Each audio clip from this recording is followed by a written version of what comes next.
मेरे साथी भी कुछ खास लोग मेरे साथ बैठे हैं। साथियों, जैसा कि आपको मालूम है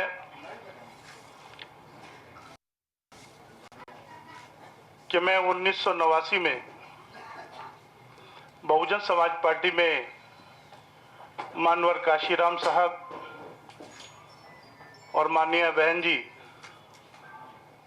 अपने दोनों नेताओं के साथ में मैंने बहुजन समाज पार्टी ज्वाइन की थी।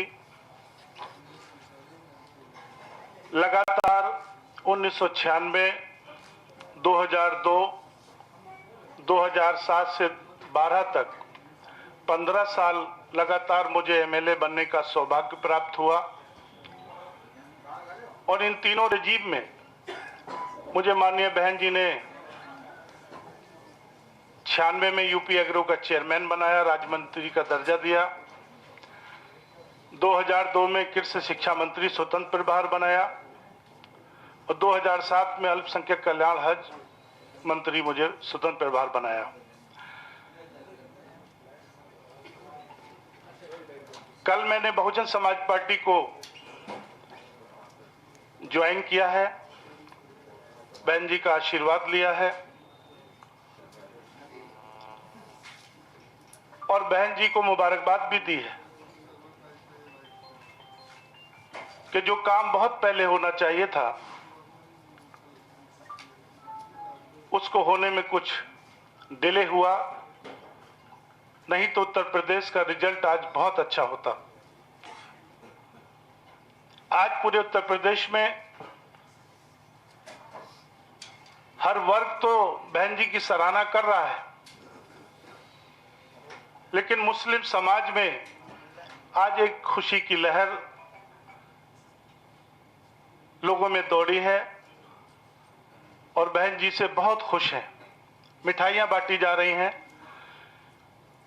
क्योंकि नसीमुद्दीन जी के रहते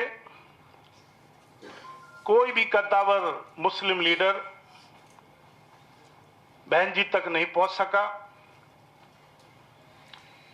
और एक नहीं हजारों मुस्लिम लीडर ऐसे थे जो नसीमुद्दीन से बेहतर काम उत्तर प्रदेश में बहुजन समाज पार्टी के लिए कर सकते थे, लेकिन जो आदमी उनके साथ में खड़ा हुआ उसके खिलाफ उन्होंने माहौल बनाया और उसको पार्टी से बाहर निकलवाने का काम किया। एक हॉबी है उनकी, सबकी हॉबी होती है, एक उनकी हॉबी यह है कि लोगों को बेइज्जत कैसे किया जाए। मुझसे ज्यादा मीडिया के लोग भी जानते होंगे और यही हुआ कि हजारों लोगों का, चाहे वो मुस्लिम समाज के थे या ओबीसी के थे या हमारे दलित समाज के थे या अपर कास्ट के, जो भी बीएसपी के अच्छे लोग थे, सबको उन्होंने पार्टी से बाहर निकलवाने का काम किया। जो बहन जी के बहुत सादे वफादार थे उन सबको बाहर करने का काम किया। साथियों, मैं वो अभी उन्होंने बात की, उन्हें सुरक्षा की क्या जरूरत, उनके साथ तो बहुत सिक्योरिटी के प्राइवेट गार्ड भी रहते हैं। उनका बेटा तो 200 लोगों को गाड़ी में लेके घूमता है।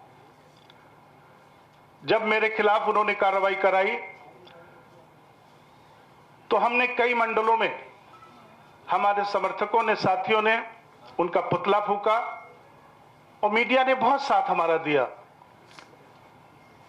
जब मैं प्रेस कॉन्फ्रेंस करने के लिए मुरादाबाद गया तो इनके बेटे अफजल ने 20 गाड़ी लेकर उसमें गुंडे भरकर मेरी प्रेस कॉन्फ्रेंस को रुकवाने की कोशिश की, लेकिन वहां के मीडिया के लोगों ने मेरा साथ दिया और प्रशासन ने बहुत सहयोग मेरा किया और फिर कसकर मैंने वहां प्रेस कॉन्फ्रेंस किया। आज वो अगर सुरक्षा की मांग योगी जी से कर रहे हैं तो आज मैं उनके खिलाफ बोल रहा हूं तो योगी जी मेरे बारे में भी विचार करें। मुझे भी ज्यादा सुरक्षा की जरूरत है क्योंकि ये लोग मेरे ऊपर मुरादाबाद में एक बार हमला करा चुके हैं। एक उन्होंने बात कही कि मैं अपनी बेटी के जनाजे में नहीं पहुंच पाया। पहले तो यही नहीं मालूम कि उनकी कभी बेटी थी, हमसे 50 बार मुलाकात हुई होगी। उन्होंने एक ही बात कही कि मेरे तो 3 बेटे हैं, बेटी मेरी कोई नहीं है। लेकिन बेटी थी, अच्छी बात है, लेकिन ऐसी राजनीति को मैं 10 बार छोड़ सकता हूं। क्या किसी राजनीतिक व्यक्ति के मां नहीं होते हैं, बाप नहीं होते हैं, भाई नहीं होते हैं, बेटी नहीं होते, बेटे नहीं होते? आप अपनी बेटी के साथ इंसाफ नहीं कर पाए? आपका यह कहना कि बहन जी ने आपको रोका, यह ठीक नहीं है। आप इसलिए नहीं गए कि हमारी एक ये भी जो लालच थी आपकी, जो आपकी एक शोहरत हासिल करने की इच्छा थी, आप उस आधार पे नहीं गए। मजबूरियां हो जाती हैं, कोई बाहर है, विदेश में है, अपने बच्चे या कोई घटना हो जाती, नहीं पहुंच पाता, लेकिन आपको जाना चाहिए था। आपने अपनी बेटी के साथ इंसाफ नहीं किया। सारे लोग जानते हैं कि दुनिया के जितने भी कर्मचारी हैं, जितने भी ऑफिसर्स हैं, या जितने मीडिया के लोग बैठे हैं, आप लोग अपना समय बेचते हैं, उसके बदले में पैसा लेते हैं। क्या दुनिया में कोई ऐसा आदमी है कि अपनी इज्जत भी बेचता हो? मजदूर अपनी मजदूरी के लिए समय बेचता है, अपनी इज्जत नहीं बेचता।